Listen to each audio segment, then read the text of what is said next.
Hi, I'm Nathaniel. I'm going to go over all of the Canon 5D Mark II menu settings, many of which are oddly specific. There will be timestamps below so you can jump to a specific setting if you're in a hurry. I will go through the settings top down, left to right. The first thing to keep in mind is that the Auto and Creative Auto modes will show fewer menu pages than other shooting modes.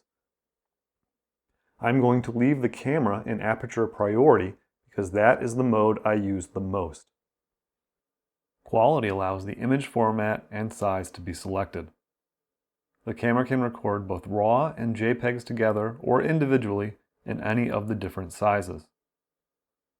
The selection will be displayed on the top LCD or the back screen. Larger files will have better image quality, but that means fewer can be taken until the image buffer is full. Changing to JPEG will allow for 53 images to be taken before the buffer is full. I would consider shooting JPEG only if I was going to shoot sports or wildlife. I don't do that. The camera stays in single shot mode. Filling the image buffer isn't an issue for me, so I stick with RAW and JPEG. The beep setting will play a beep when focus is confirmed. I find it distracting, and I'm sure I'm not alone in that feeling. I turn the setting off on every camera I use. Shoot without card is on by default. I turn it off because I want to be warned if there is no memory card in the camera or if the card has suffered an error. I have another video on the memory card requirements for the 5D2.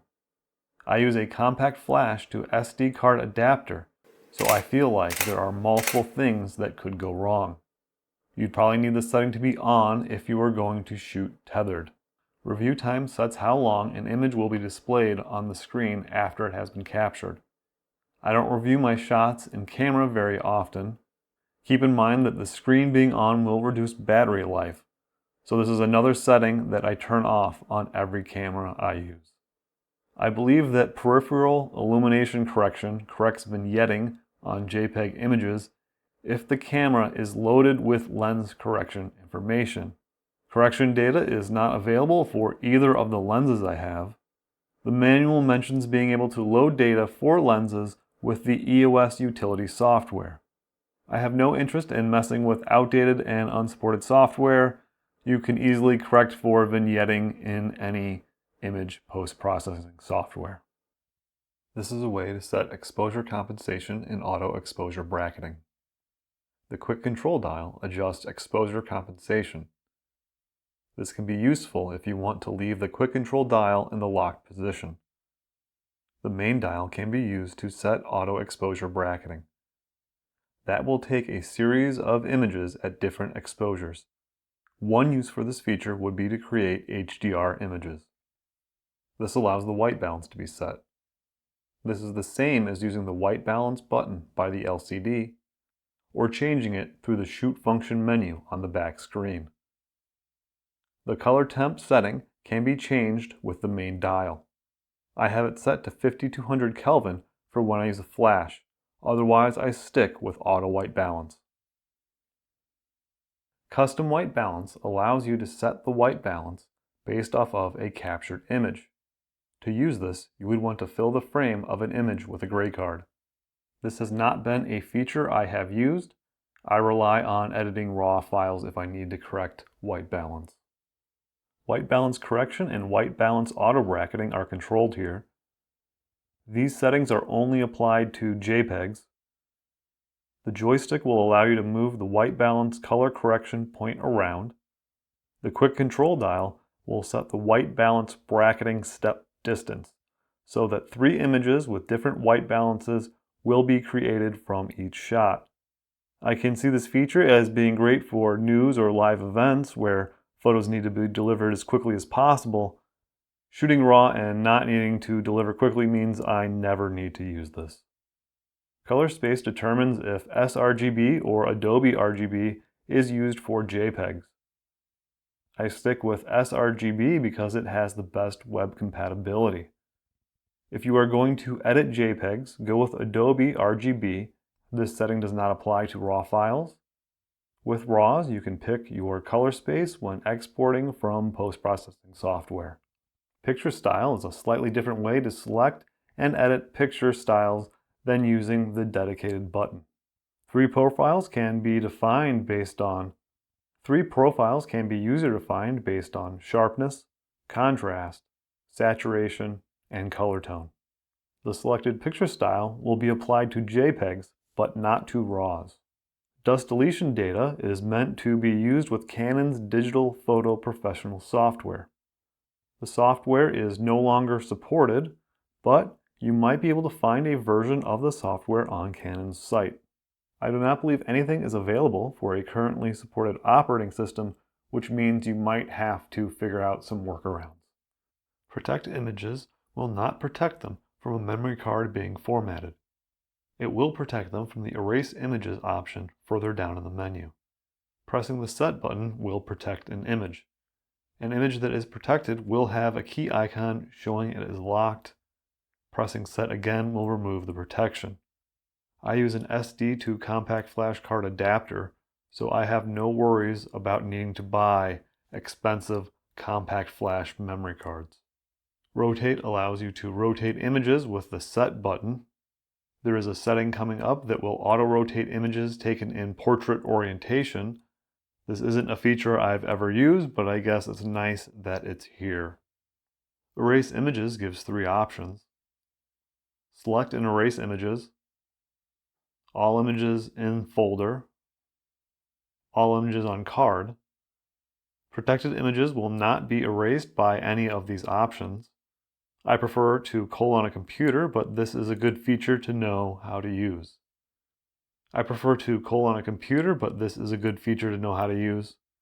The print order uses digital print order format to define which images on a memory card get printed and the order in which they are printed. I guess the idea is that you can then plug the card into, say, a Canon printer or kiosk and have the photos you want printed. It's not compatible with the printers I use, so it's not something I've looked into. Transfer order allows you to select which images and the order that they will be transferred in. This is important because the camera has a USB 2.0 interface. You'll probably get faster transfer speeds by using a card reader. Highlight alert will cause overexposed highlights to blink when reviewing images. This can be helpful because you can't always tell if the highlights are blown by looking at the back screen. The dust trapped inside certainly doesn't help. There's no way to recover blown highlights, so if you're worried about that, you can turn this on to have a quick way to check. The manual says that enabling AF point display will highlight the AF point that achieved focus in red. However, when I've played with the setting, I didn't notice any change in functionality. I prefer to use back button focusing with the center AF point and recompose when I shoot with the camera. This works best for me because I think the autofocus on the 5D2 is mediocre. Histogram determines if brightness level or RGB histograms are displayed when reviewing images. To see the changes, press the info button in playback mode. You might have to cycle through a few different views until you get to one that shows the histogram. I like RGB as it provides more information. Shockingly enough, Slideshow starts a slideshow of images. I guess this is so people could show images on a TV or external display. Considering I bought the camera earlier this year and it came with the unopened cable, I don't think this was a popular feature. Image jump with the main dial determines what the main dial will jump to. It can jump forward 1, 10, 100, or a screen's worth of images in playback mode. Screen is what I use as it will jump 4 or 9 images depending on how far zoomed out the camera is in playback mode. Date will jump to the next image that is on a different day. Folder will change which folder you're viewing. The next menu has a setting that allows you to create and select folders to save photos and video to. Video will jump to the next movie, skipping stills. Stills will jump to the next still, skipping movies. Auto power off will turn the camera off after it has not been used after the selected amount of time in order to save battery life. If this is set to off, the camera will remain on, but will still turn the LCD off after 30 minutes of non-use. I use 15 minutes or off. If I'm walking, having to wait for the camera to turn on can cause missed shots. As long as the screen is off, battery life should be excellent. Auto rotate has 3 different options. On and also displaying a camera and monitor will auto rotate images for the camera and in the files. On with just the monitor will only auto rotate for the files. This is nice because the camera can be turned to view photos in portrait mode. Off does not auto rotate anything. Format will delete all files on the memory card, including protected files. My screen might look different than yours because I have Magic Lantern firmware installed on the camera. This turns it into a cinema camera capable of recording 14-bit video. There will be a link in the description. There are 3 options for file numbering. Continuous will keep incrementing the file number if a different folder or memory card is used. Auto reset will reset the file number if a new folder or memory card is used. Manual reset will reset the file number to 0001. I leave this on continuous because I want to avoid potential conflicts from files having the same name. Select folder allows new folders to be created. It also allows the active folder to be changed. I get my photos onto a computer and then backed up pretty quickly so I can format and use a fresh card the next time I shoot. So I don't use this feature. LCD brightness has auto and manual settings that are controlled with the main dial and quick control dial. I haven't seen a reason to take it off of auto, though I can see instances where being in full sun or a dark room you would want manual control. Date and time does what you would expect. There is a CR1616 battery to power the camera's real-time clock. This is so that the time and date doesn't get reset when the battery is removed. Newer cameras will use a capacitor, so there is not a battery to replace. Language allows the language to be chosen. There are 25 languages to choose from. I don't know if there are any absent from earlier firmware versions. The video system setting determines if 1080p 30 or 1080p 25 will be available in the movie functions. NTSC is 30 frames per second, while PAL is 25. The option for 24 frames per second is available regardless of the setting. I leave auto sensor cleaning enabled, which uses a self-cleaning sensor unit to shake dust off the low-pass filter on camera startup. This can be done manually with the Clean Now option. Cleaning manually will lock the mirror up and open the shutter. This allows the sensor to be cleaned with swabs or a blower. To exit, turn the camera off. The Live View and Movie Function setting has options in a submenu. Keep in mind that you can save these to the My menu to make accessing them easier.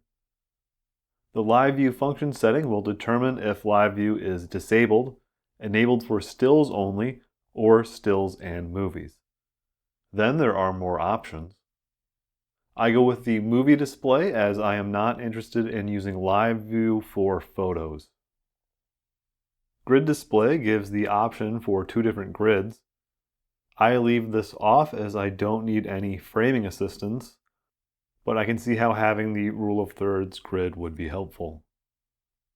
Silent Shoot has 2 different options that will reduce the volume of the camera when shooting in live view mode. These do not affect shooting through the viewfinder. Mode 1 is the default, so that's what I leave it as. The metering timer setting changes how long the metering information is displayed. I have it set to 30 minutes because I always want to see as much information as possible. Quick mode will use the AF sensor from the one-shot AF mode to focus. This is the same as shooting stills, which makes sense because the mirror closes during the process. Live mode uses contrast detection autofocus to focus. It's slow and inaccurate. The focus point can be moved around with the thumbstick. Live L mode will attempt to do face detection autofocus. If there are multiple faces, the selection can be changed with the thumbstick. Switching the lens to manual will enable manual focusing. Movie record size will have 1080p 30 or 1080p 25 as the option based on what video system setting was set that was discussed earlier. 1080p will be available for both video system settings. I went with 30 frames per second to match the Sony ZV-1 I am using to record this video with. Sound recording can be auto, manual, or disabled. This is what the built-in mic sounds like.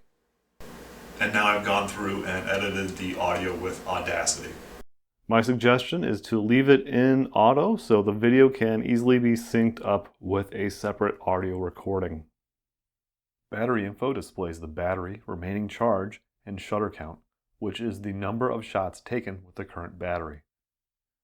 If recharge performance shows a red bar, the battery needs to be replaced. 2 or 3 green bars means the battery is good. Pressing the info button will bring up the battery registration menu where up to 6 batteries can be stored. I guess you're supposed to label your batteries so you can know how much charge each of them has left for you if you're traveling or something. The info button setting controls the button's behavior. Normal display will allow the display to cycle between showing the camera settings, shooting functions, and the screen being off. Camera settings will only show with this. Shoot functions will only show with this. External speedlight control is only for Canon flashes. This video is already long enough, and considering I don't have a compatible flash, if you want to learn about Canon speedlights, you'll have to do that somewhere else. Camera user settings allows the current settings to be saved to the C1, C2, or C3 slots on the mode dial. This clear settings menu will not clear custom function settings. There's so many steps to getting the camera close to what would be a factory reset. I have a video dedicated to that. There will be a link in the description. The firmware update will likely look different as I'm using Magic Lantern. This is the menu you would use to install Magic Lantern. All that is required is that you download the firmware from the website, stick it on a memory card, and press OK. The custom function exposure menu has 7 settings.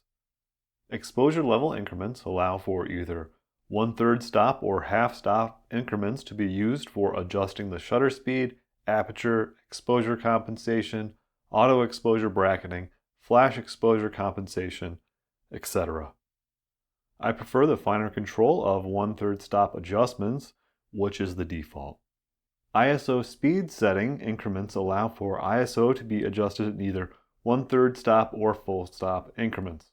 I go with 1/3 stop, which is the default.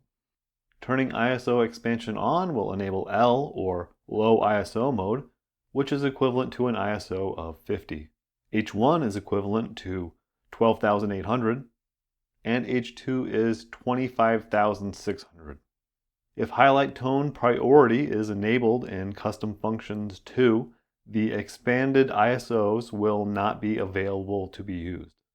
I find 6400 to be noisy. I haven't spent very much time learning how to denoise these files. I have it enabled, but I don't use the expanded ISOs very often. The default behavior for bracketing auto cancel is to have these settings for auto exposure bracketing and white balance bracketing to be cleared when the camera is turned off. If set to off, these settings will be retained when the camera is turned off. The bracketing sequence controls in what order the sequence is captured for auto exposure bracketing and white balance bracketing. 0 being the standard exposure, minus is the decreased exposure, and plus is the increased. Safety shift is to help deal with erratic lighting conditions like sports or events where subject brightness constantly changes. If enabled, the camera will change exposure settings in shutter priority and aperture priority to hopefully obtain a correct exposure. I leave this setting off. Flash sync speed in aperture priority mode determines how the camera will choose a shutter speed. Auto is auto. 1/200th to 1/60th of a second auto will try to use faster flash sync speeds. This is helpful for freezing motion or preventing blur from camera shake. 1/200th of a second fixed will lock the flash sync speed to 1/200th of a second.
The long exposure noise reduction process will take the same amount of time as the exposure.